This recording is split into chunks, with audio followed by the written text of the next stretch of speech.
नमस्कार, next ice Hindi के HOD अंक में आपका स्वागत है। आइए आज की पहली न्यूज के ऊपर चर्चा करते हैं। इस न्यूज को द हिंदू ने कवर किया था अपने पेज नंबर 10 पर और ये गवर्नेंस सेक्शन की न्यूज है जो जीएस पेपर 2 के अंतर्गत शामिल होगी। न्यूज ये है कि socialism in India means a welfare state not a dictatorial dogma. Chief justice of India Bharat के सीजीआई संजीव खन्ना ने शुक्रवार को कहा कि भारत में सोशलिज्म यानी समाजवाद का विचार मुख्य रूप से एक वेलफेयर स्टेट यानी कल्याणकारी राज्य का अर्थ है जो सभी के लिए अवसर की समानता प्रदान करता है, न कि नागरिकों पर थोपी गई डिक्टेटोरियल डोगमा यानी तानाशाही रूढ़वादिता नहीं है। न्यायमूर्ति संजय कुमार की पीठ का नेतृत्व करते हुए भारत के सीजीआई ने तर्क दिया कि भारत में समाजवाद की अवधारणा प्राइवेट प्लेयर यानी निजी लोगों या निजी संस्थानों की भागीदारी को नकारती नहीं है। ध्यान रखिएगा इन टर्म्स को। सुप्रीम कोर्ट कई याचिकाओं पर सुनवाई कर रहा था जिनमें से एक भाजपा नेता सुब्रमण्यम स्वामी की थी, जिसमें वर्ष 1976 में संविधान की प्रस्तावना में रेट्रोस्पेक्टिव एप्लीकेशन यानी पूर्वव्यापी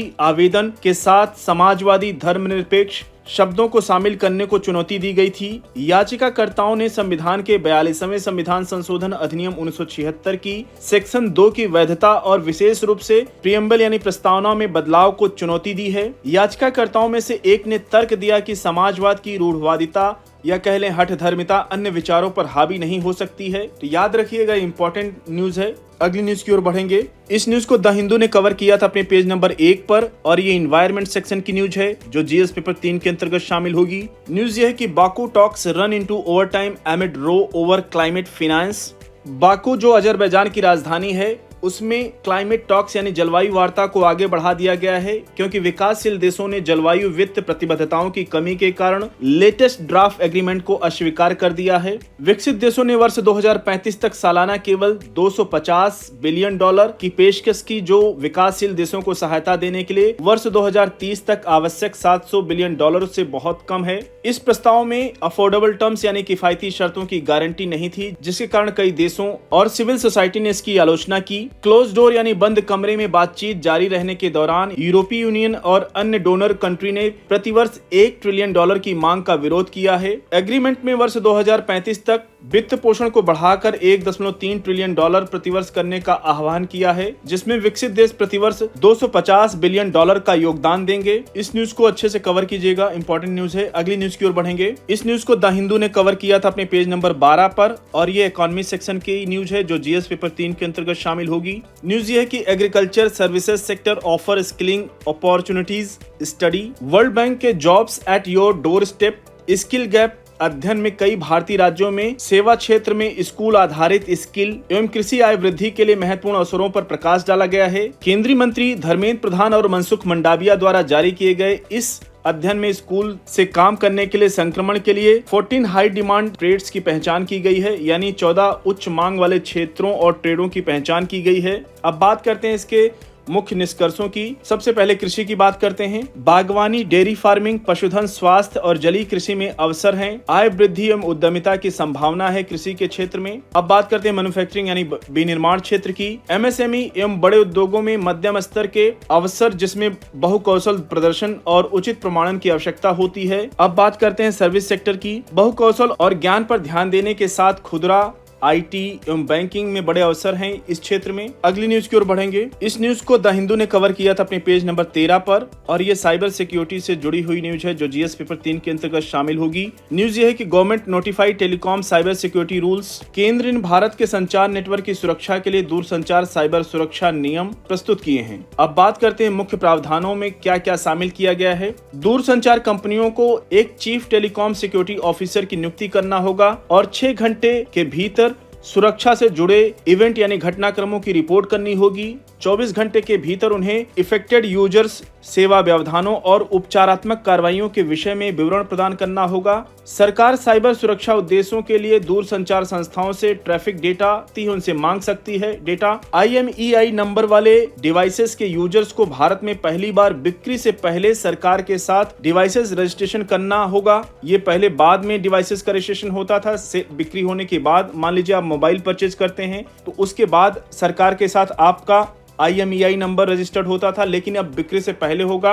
अगली न्यूज की ओर बढ़ेंगे। इस न्यूज को द हिंदू ने कवर किया था और ये इकोनॉमी सेक्शन की न्यूज है जो जीएस पेपर 3 के अंतर्गत शामिल होगी। न्यूज ये है कि centre should include coking coal a list of critical minerals. NITI Aayog की एक रिपोर्ट में सुझाव दिया गया है कि भारत का डोमेस्टिक प्रोडक्शन को बढ़ावा देने और इंपोर्ट निर्भरता को कम करने के लिए महत्वपूर्ण खनिजों की सूची में कोकिंग कोल को शामिल करना चाहिए जो लगभग 85% है। रिपोर्ट कोकिंग कोल के इंपोर्ट को कम करने के लिए डोमेस्टिक कोकिंग कोल की उपलब्धता बढ़ाना, स्टील प्रोडक्शन के लिए कोकिंग कोयला के महत्व पर प्रकाश डालती है जो कि स्टील की कॉस्ट का लगभग 42% होता है, जो इंफ्रास्ट्रक्चर एंड जॉब क्रिएशन के लिए एक महत्वपूर्ण कमोडिटी है। रिपोर्ट में भारत के 16.5 बिलियन टन मध्यम कोकिंग कोयला भंडार का उपयोग करने की आवश्यकता पर बल दिया गया है। विशेष रूप से वर्ष 2070 तक देश की नेट जीरो कमिटमेंट यानी शुद्ध शून्य प्रतिबद्धता को ध्यान में रखते हुए यूरोपीय यूनियन ने पहले ही कोकिंग कोल को एक महत्वपूर्ण रॉ मटेरियल के रूप में क्लासिफाई किया है। कोकिंग कोल एक महत्वपूर्ण रॉ मटेरियल होता है। भारत में इंटीग्रेटेड स्टील प्लांट ने महत्वपूर्ण डोमेस्टिक भंडारण के बावजूद वित्त वर्ष 2023-24 में 1.5 लाख करोड़ रुपए की लागत से 58 मिलियन टन कोकिंग कोयला का आयात किया।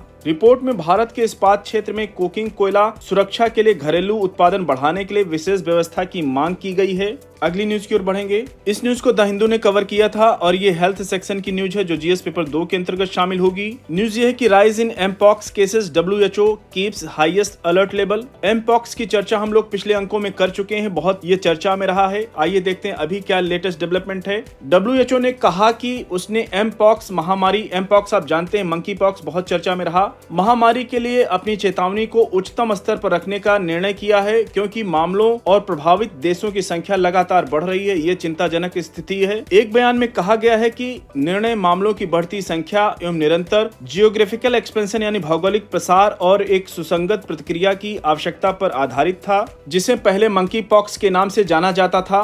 वायरस के कारण होता है एवं बुखार, मांसपेशियों में दर्द, त्वचा पर बड़े फोड़े जैसे घाव पैदा करता है एवं जानलेवा भी हो सकता है। कई लोगों की मृत्यु भी हो चुकी है पूरी दुनिया में। ध्यान रखिएगा एमपॉक्स इस बार चर्चा में रहा है तो निश्चित रूप से क्वेश्चन बनने की संभावना बढ़ गई है। अच्छे से इसको आप लोग कवर कीजिएगा, रिवाइज कीजिएगा। अगली न्यूज की ओर बढ़ेंगे। इस न्यूज को इंडियन एक्सप्रेस ने कवर किया था अपने पेज नंबर 17 पर और ये एनवायरमेंट सेक्शन की न्यूज है जो जीएस पेपर 3 के अंतर्गत शामिल होगी। न्यूज ये है कि Argentina considers Paris treaty pull out, what does mean. Argentina के राइट विंग राष्ट्रपति जेवियर माइली पेरिस एग्रीमेंट से हटने पर विचार कर रहे हैं, जिसका उद्देश्य ग्लोबल वार्मिंग को सीमित करना और ग्रीन हाउस गैस उत्सर्जन को कम करना है। यह अटकलें तब उठी जब माइली की सरकार ने अपने वार्ताकारों को COP29 यानी कॉन्फ्रेंस ऑफ पार्टी 29 जो क्लाइमेट समिट से हटने का निर्देश दिया। वर्ष 2015 में अपनाया गया पेरिस एग्रीमेंट ग्लोबल वार्मिंग को 2 डिग्री सेल्सियस से नीचे आदर्श रूप से 1.5 डिग्री सेल्सियस तक सीमित करने का लक्ष्य रखा गया था। देशों को बढ़ती महत्वाकांक्षा को दर्शाने के लिए नियमित रूप से अपनी क्लाइमेट प्लान्स यानी जलवायु योजनाओं को अपडेट करना चाहिए। जैसे भारत ने इस दिशा में NDC बनाया था अपना। हटने के लिए किसी देश को यूनाइटेड नेशन यानी संयुक्त राष्ट्र को औपचारिक नोटिस देना होगा, जिसके 1 वर्ष बाद बाहर निकलने का प्रभाव होगा। अर्जेंटीना की सरकार ने एग्रीमेंट के पहलुओं के विषय में चिंता व्यक्त की है। हालांकि क्लाइमेट चेंज यानी जलवायु परिवर्तन को स्वीकार करता है अर्जेंटीना। अगली न्यूज की ओर बढ़ेंगे। पेरिस एग्रीमेंट कहीं न कहीं किसी न किसी कारण से चर्चा में रहा इस बार, तो उम्मीद है क्वेश्चन पूछ सकता है। एक बार आप पेरिस एग्रीमेंट के क्या क्या महत्वपूर्ण बिंदु थे उनको जाके आप लोग रिवाइज कर लीजिएगा, क्वेश्चन पूछ सकता है यूपीएससी। अगली न्यूज की ओर बढ़ेंगे। आज की लास्ट न्यूज है हम लोगों की, इसको ऑल इंडिया रेडियो ने कवर किया था इस न्यूज को और ये इकोनॉमी सेक्शन की न्यूज है जो जीएस पेपर 3 के अंतर्गत शामिल होगी। न्यूज ये है कि RBI and Maldives monetary authority sign MOU to promote use of local currency in a cross border transaction. RBI और MMA यानी मालदीव मॉनेटरी अथॉरिटी ने सीमा पार लेन देन में लोकल करेंसी जिसमें भारतीय रुपया और मालदीवी रुपया के प्रयोग को बढ़ावा देने के लिए एक रूपरेखा स्थापित करने के लिए एक MOU यानी मेमोरेंडम ऑफ अंडरस्टैंडिंग पर सिग्नेचर किए हैं। इस समझौता ज्ञापन पर कल मुंबई में आरबीआई गवर्नर शक्तिकांत दास और मालदीव मॉनेटरी अथॉरिटी के गवर्नर अहमद मुनव्वर ने सिग्नेचर किए। MOU करंट अकाउंट ट्रांजैक्शन स्वीकार, कैपिटल अकाउंट लेन देन और दोनों देशों द्वारा सहमत किसी भी अन्य आर्थिक या वित्तीय लेन देन में इंडियन रुपी यानी भारतीय रुपया और मालदीवियन रुपया, जिसको MBR शॉर्ट में बोलते हैं, के प्रयोग को प्रोत्साहित करता है। यह रूपरेखा एक्सपोर्टर और इंपोर्टर यानी निर्यातकों और आयातकों को अपनी अपनी घरेलू करेंसीज में पेमेंट का चालान और निपटान करने की अनुमति देगी, जिससे फॉरेन करेंसी मार्केट में INR MBR जोड़ी में व्यापार के विकास में सुविधा मिलेगी। साथियों, आज के छोटी अंक को यहीं पर समाप्त करते हैं। मिलते हैं नेक्स्ट अंक में कुछ और इंपॉर्टेंट न्यूज के साथ। तब तक जुड़े रहिए नेक्स्ट आइस हिंदी के साथ। धन्यवाद।